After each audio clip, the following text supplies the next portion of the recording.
Pop-up hotels, what are they? How to hold on to a dog sled. And what are the must-do travel trends in 2017?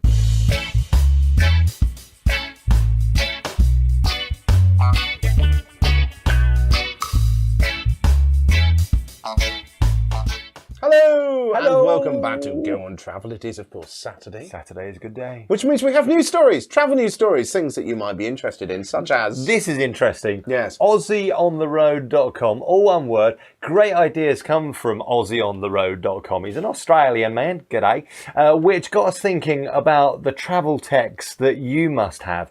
He has his smartphone, portable charger, power travel adapter, camera, and noise reduction. What's yours? Noise reduction headphone, definitely. Me, 3 power packs. I have enough charge to basically charge my phone and my tablet for about 2 weeks. It's an absolute essential for me. Mobile data? Yes, mobile data totally, and an extension lead. Because you know the way in hotels, they never have plugs in convenient places, do they? Yeah. So they'll be like the other side of the room. So you can't charge your phone and have it next to you or your laptop and lie in bed. So I always take an extension lead. And talking of plugs, you've got to have your multi-plug. Of course. Wherever you go around the world, always you've got to charge it. What about yours? What I will go for the multi-plug, an extension. But I agree with what he says about the noise reduction headphones. Totally. Now, I'm not into product replacements. As you know, product placements I'm not into. Not at all.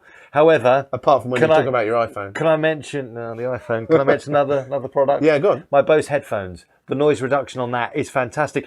And it has been tried and tested with moi on the back of a Hercules plane. That's a military aircraft, isn't it? So they don't even have the soundproofing. And it is noise reduction. You can't there we hear go. anything. So if you want to, go to eddiecastle.com where you can buy your Bose headset.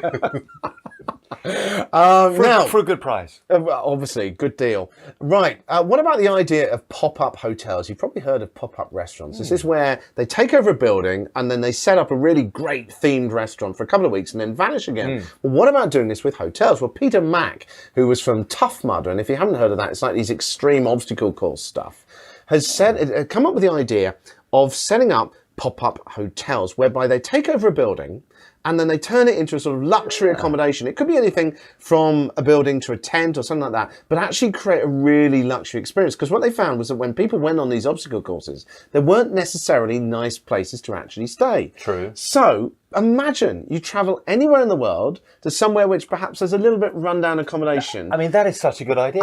And you turn up and there's, I don't know, a butler waiting there and concierge. Yeah. I've got an idea. Yes.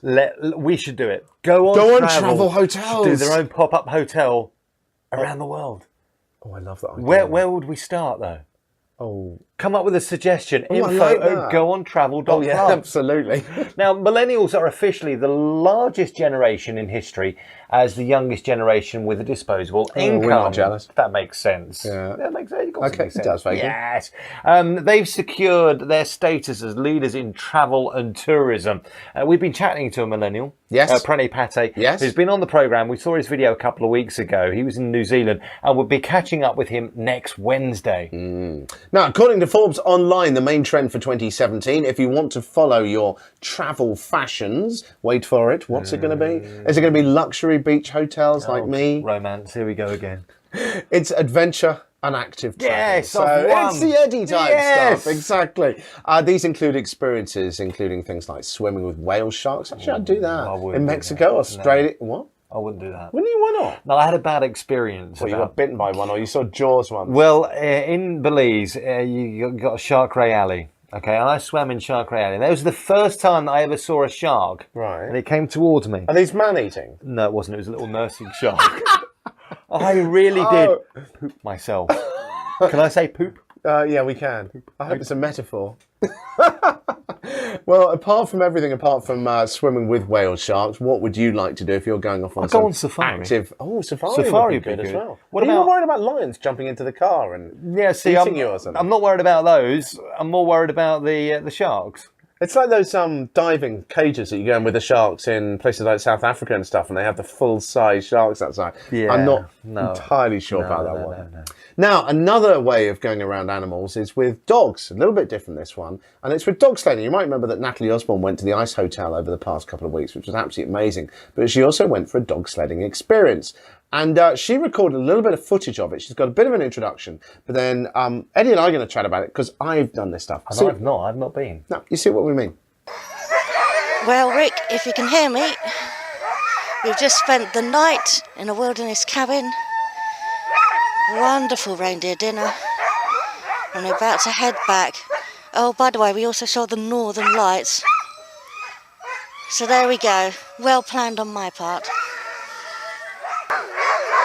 Okay. Great.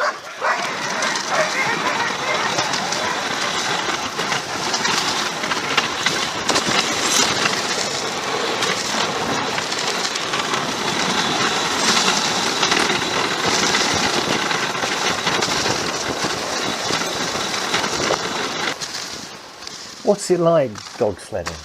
It is absolutely amazing. As you can see on Natalie's footage there, that it's so peaceful. All you can hear is the sound of the dog's feet pattering along. Yeah. One of the things I was concerned about when I went was, well, are the dogs happy with this? And they really do see you as part of the pack. The problem is stopping them, not getting them to run all day. They just absolutely love it. And they keep going and going and going. Incredible. I mean, you can see them there. I remember the way that the power of the dogs, yeah. Oh, it is.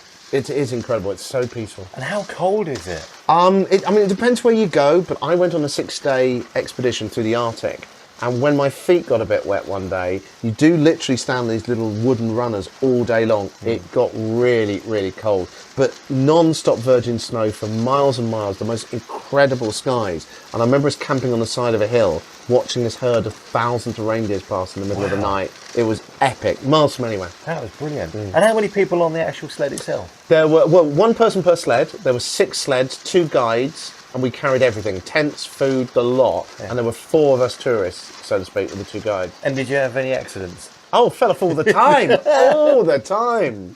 Oh, but it was an amazing. Because that would be me. I'd be falling off like you all the time.